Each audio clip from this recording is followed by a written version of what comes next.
Hey everyone. In today's adventure, as you saw in the earlier photos, I got a battery solar generator in case the power goes out. And what I'm going to do is get an interlock switch, which I already got, as you saw in the picture earlier. This thing here. So you have to turn off your main breaker in order to turn on the breaker that's going to be backfeeding the panel.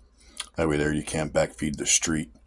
I'm a licensed electrician through the state of Connecticut for 40 years, so please make sure you get a licensed electrician to do this so you don't hurt yourself, unless you really know what you're doing. What you have to do is put that back bracket on, like you see in the picture there with the 3 holes, mark it, and you have to drill out the front of the cabinet after you take the cover off.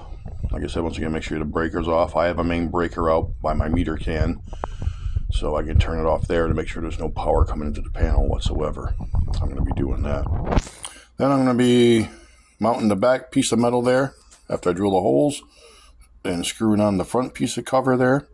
Like I said, that way there you cannot turn on that breaker that's going to be feeding the panel through the battery backup until that main breaker is turned off. Then that piece of metal will lift up and you can turn on the generator or solar battery generator, whatever's going to be feeding your house. I'm only going to use a single pole breaker instead of that double pole like you see in the picture here. And I'm only going to be backfeeding every other breaker because of the way the panel's set up. I'll show you that when I open it up. Alrighty, let's get this cover off. Be careful, folks. Alrighty, as you can see, these bus bars are live. So as long as I don't touch those aluminum pieces, I'm good to go. Just for those of you who don't know, I am a licensed electrician for 40 years. That's your ground bar.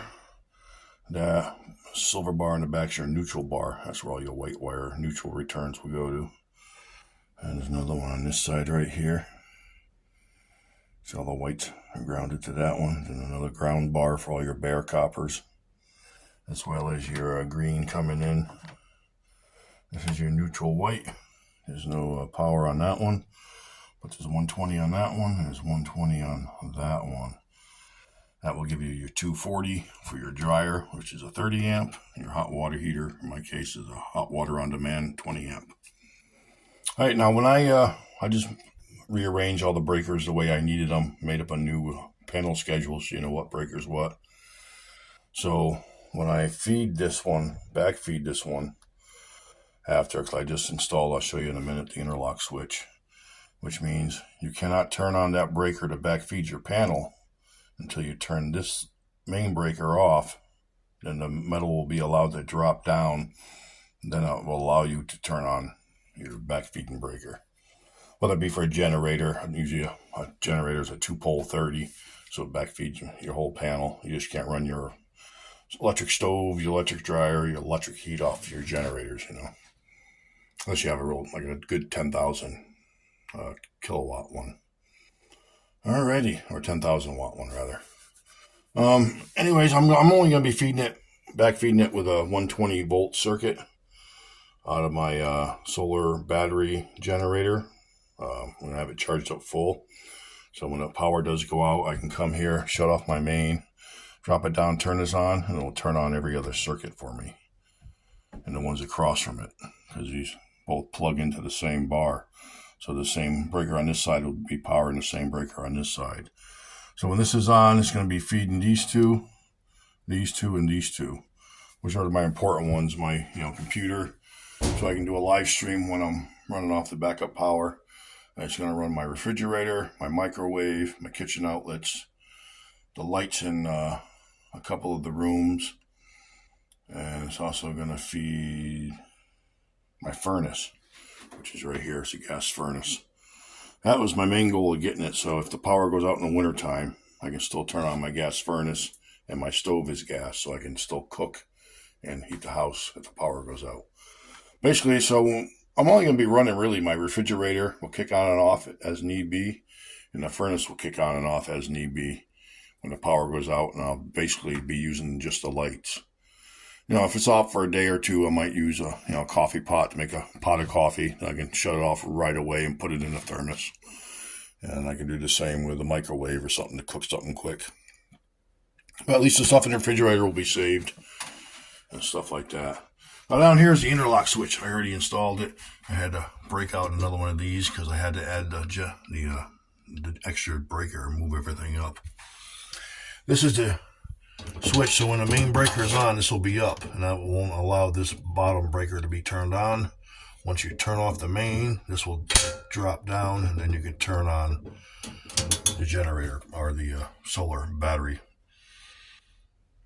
breaker to backfeed the panel. So when I get this all together, and I get the unit coming, I think Monday or Tuesday, hopefully, we'll get that hooked up. Luckily, I found a little space right here already that was already cut out underneath the panel. The lip of the panel covers it so you don't see it down the bottom there. So I'm going to just run my cord.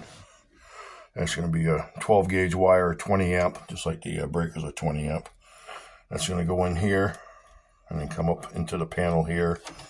I'll put the ground wire on the ground bar, the white neutral wire on the neutral bar, and then I'll take the hot leg and bring it into the breaker there. And then when I need to, I can just pull the cord out, take it down, and plug it into the unit and be ready to go. So I'm psyched, ready to go. I'll show you all that afterwards. It's going to be what they call a plug on the end, where you got the prongs, like the end of an extension cord that you would plug into an outlet. People might think, well, Mike, won't those plugs be hot? But no, because the breaker's going to be off all the time. The only time that breaker can be on is when the main is off. So if you turn the main off and turn this on, there's still no power because your main is off. Oh, sorry, that was my voltage tester here shutting off. Just to let you show you again, there is power in the panel here on this hot leg and this hot leg. That's your main, and that gives power to your bus bar up here. All right, so and the only time that that's going to have power on it is when you plug it into your outlet on your solar battery backup.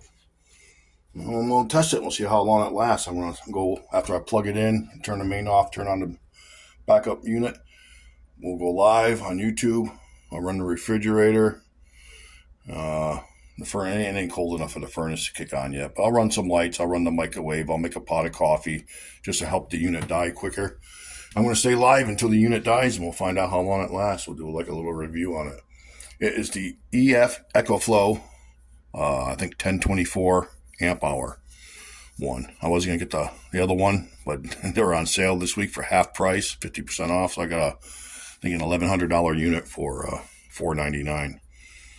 And you don't have to worry about gas fumes from a gas powered generator. Worry about going to get gas. And a solar jet battery backup unit has an inverter, so it converts the batteries to 120 volts, so you can use it. But you can either charge it by plugging it into an AC outlet. It'll charge up in 50 minutes. That's 50. Or you can use your car outlet, your car cigarette lighter to charge it up, but that charges up slow. Or you can use up to a 600 watt solar panel to charge it. And that's anywhere from 60 to 60 volts. I think they're 12-volt panels, so if you get 5 of them, it's 60 volts. That's the max you can go on charging it. I think doing it with 200 watts, you can do it pretty quickly too in a matter of a few hours. So we'll see how good this unit is. Martin's treasure hunting. A digger dog there, he has one already. He uses it all the time with his little 12-volt refrigerator. Keeps his stuff cold at work for him. If you've seen his videos, check them out. But yeah, let's get this panel cover back on, and I'll show you how the interlock will work.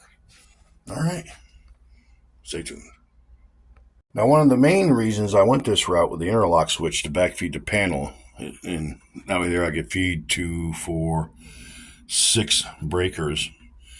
It was cheaper. I'll tell you, I spent $500 for the unit, $499, and then that interlock switch and the breaker itself was $25.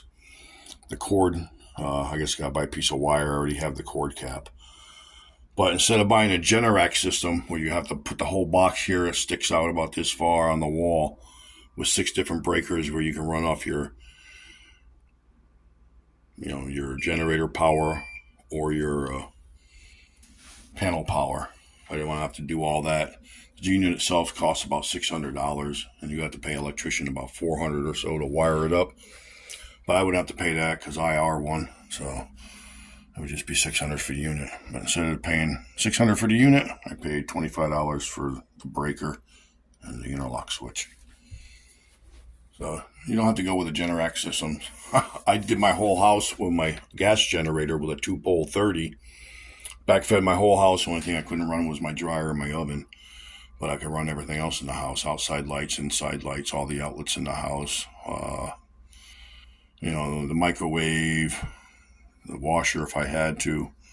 The well pump. That was a 15 amp 220. But out there you don't have to pick and choose what circuits. You can run the whole panel. You know what I'm saying? All right, let me finish up this. I'll show you what I was doing. All right, I got the cover back on the panel, as you can see. I do have hanging here, though, on my panel is a fire blanket. I think every home should have one. My kitchen is right behind me here. In case there's ever a fire on the stove or in the oven or in the toaster or in your wok, whatever you're cooking on, if there's a fire. Run over here, pull these 2 tabs, and it'll hold your arms out. It'll open up the 6 or the 4 foot by 4 foot blanket and just lay it over the top of the fire. It'll smother it and put it out. It was like $20 on Amazon. I think you can get 2 of them for like $40 or something, maybe, or $30. You can check them out. Fire blanket. Might need one day. It'll save your house from burning down, possibly. All right, anywho, I'm gonna take that off there. Excuse me, just to show you.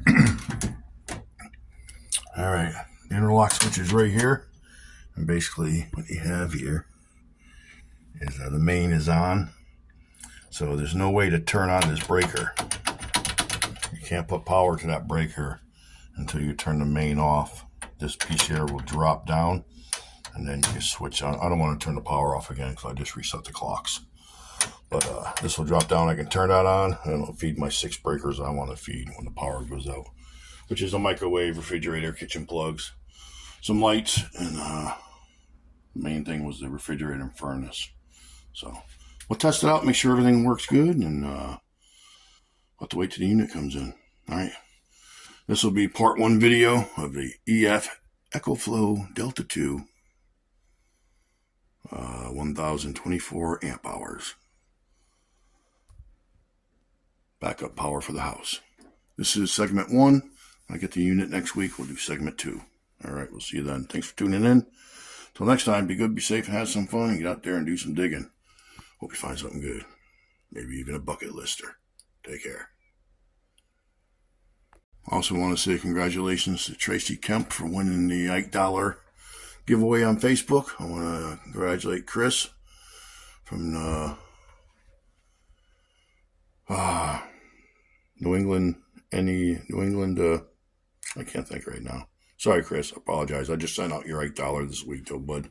He's usually doing a video before us, and or a couple hours before us. And then, who's the other winner? Oh, Cynthia Swearingen for putting the rabbit in the emoji in the chat first last week on my live video premiere. Sent her a 1972 Ike dollar and a bonus butterfly stamp coin. All right, you guys enjoy, and we'll see you next time. Hey, did you guys see Mason and Jim on Butch's American Digger live stream this week? That's pretty cool. All right, we'll catch you later.